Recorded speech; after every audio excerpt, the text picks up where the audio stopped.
I just bought this brand new $1,000 industrial strength PC. So what the hell is this? Why is this $1,000? Who would buy this? Oh, wow. Maybe this is brand new. Maybe I would buy this. Look at all these new features. Multiple monitor support, DVD playback, USB in 2022. Thank you, Billy and Steve. Thank you. Wait, what's this for again? Whatever. Thank you to our sponsor. Signal RGB. They're giving away a Minecraft-themed PC with over 400 LEDs enclosed in a one-of-a-kind case. Enter for a chance to win at the link down below. One of our writers was looking into making a high-powered Windows 98 gaming rig for some reason. I feel like I know why that reason is. And got an ad for a company called NIXSYS for a new PC running Windows 98. Apparently, they're a small business in Orange County, California that used to primarily sell servers. Their side hustle was building legacy systems for companies that didn't have the time, money, or resources to retrain their employees or buy new versions of software, but they found themselves selling old systems at such a rate, and it was such a good market, that they ditched IT entirely and just started building rigs that throw back to a bygone era. Now, full disclosure, we didn't actually buy this PC. We would have, but we reached out to NIXSYS and they were kind enough to send us a sample to test, so long as we didn't let Linus pull a Fred Durst on it and break stuff. Now, looking at the exterior, this looks like the kind of PC that I would have sold in my very first IT job back in like 2006. Yeah, it's written in the script there that it looks like it's from the mid-2000s and belongs in an office. And that's about correct. This case design is very much mid-2000s. We even have a floppy drive here, as well as an M disk.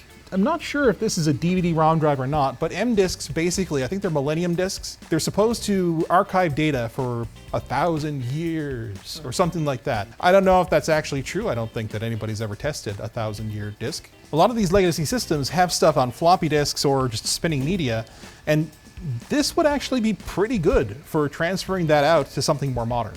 On the back, we've got, oh man, we've got PS2 ports for keyboard and mouse. Fair enough. Serial, that's actually pretty important. Parallel, also pretty important. VGA, and we've got a grand total of 4 USB 2.0 ports on the back with a, I believe that's a 10100 NIC. Plus we've got some basic audio on the back here. Nothing really special, but this serial port and parallel port are actually very interesting for most older use cases because a lot of old like human machine interfaces and SCADA interfaces, stuff that's for like heavy industrial use, will use serial or parallel.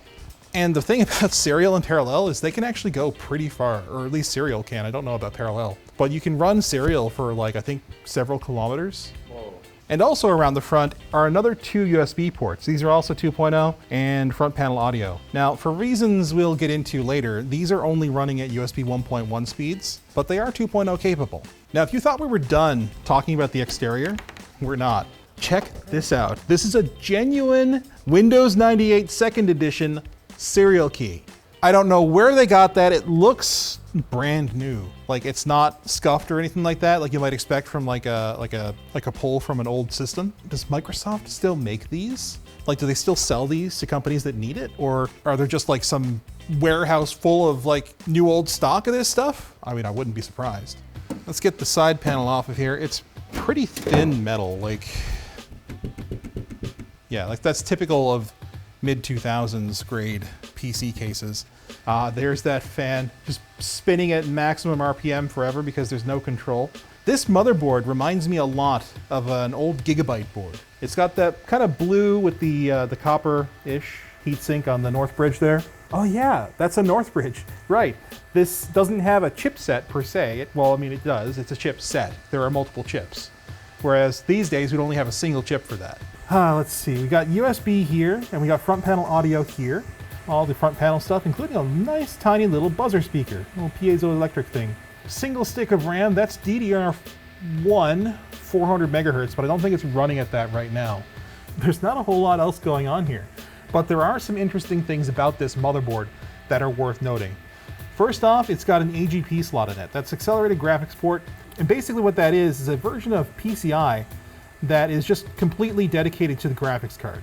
They don't have anything in here right now, but they went up to from at least 2 times as fast as PCI to as much as 8 times as fast as PCI, which is actually pretty good because PCI I think was 133 megabytes per second. These PCI here are shared. That's typical of the PCI bus. What that means is that all of the 133 megabytes per second transfer rate that the PCI bus is capable of will be split between all of the devices plugged into it. This is pretty much analogous to PCI Express today, but PCI Express is dedicated and connected directly to the CPU and chipset versus this shared bus that these old cards used. Below the PCI slots are ISA slots, or industry standard architecture. That's what Compaq called it back in the day because they didn't want to have to keep calling it PC compatible. These are 8 and 16-bit bus, so this would be the 8-bit, that's the 16-bit extension. The reason why these are super important for a machine that's targeting like legacy systems is a lot of interface cards for, say, communicating with old printers or, HMIs, industrial equipment, weight scales, that kind of thing.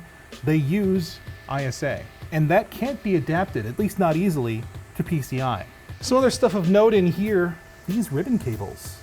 They're not going to what you might think they are. Yes, one of them is going to the floppy drive, but both the optical drive and the SSD, yes, that's an SSD, are connected with these IDE to SATA converters. Basically, they turn these serial ATA drives into something that this old motherboard can comprehend.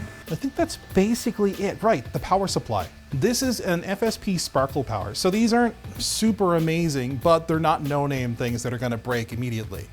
The idea behind these is that they're old enough that they can handle the power demands of these older machines that we've kind of evolved past. So 3.3 volt and 5 volt rails on modern systems are very underpowered compared to in previous times.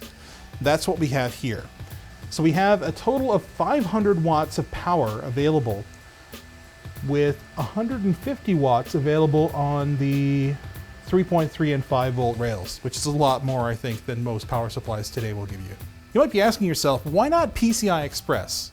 Well, the thing about Windows 98 is that Windows 98 doesn't support PCI Express. AGP is the best it'll do. Kind of like water bottles from LTDstore.com. They only supported AGP on the first version, but they upgraded to PCI Express, and either way, they can still support your thirst no matter what your socket type. And compatibility with all of these older standards is really the main selling feature of these machines. A business that relies on millions of dollars of automation equipment controlled by ISA compatible cards aren't gonna bat any eyes at occasionally dropping $1,000 on a warranted machine that will keep their entire operation up and running, especially if the interface card hasn't been made since the Reagan administration. The SkyTrain, the longest driverless train network in North America and our local metro system here in Vancouver, is in that exact situation. 500,000 people a day in this city ride trains that rely on ISA cards and backups stored on floppy disks. It may be old, but it's very reliable. That's NIXSYS's niche. Their clients seem to be from a wide range of industries. There's textiles, accounting, healthcare, commercial way stations. In fact, a way station is probably the original home of my personal Windows 98 computer Scale, which I recently brought into the office to show off to the youth. I have an old way station computer because, well, for an individual with a propensity to tinker, building a new Windows 98 PC doesn't make a lot of sense. Sure, this motherboard here is brand new, so it comes with a bit more certainty that it won't experience burst capacitors or cracking solder joints anytime soon. But that comes at a cost. Even from the shadiest sellers on AliExpress, they still command over $100. And that's without any real warranty on them, or taking shipping into account either. When there's still full computers floating around for that same price, it's worth rolling the dice for those of us who know what we're doing. When your business is on the line, rolling the dice to save a bit of cash is an unaffordable luxury.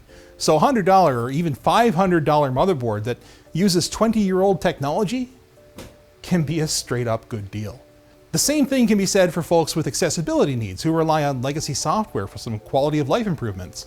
They may or may not have as much cash to throw around as a business, but if a computer makes life much easier and better to live, having one becomes a high priority.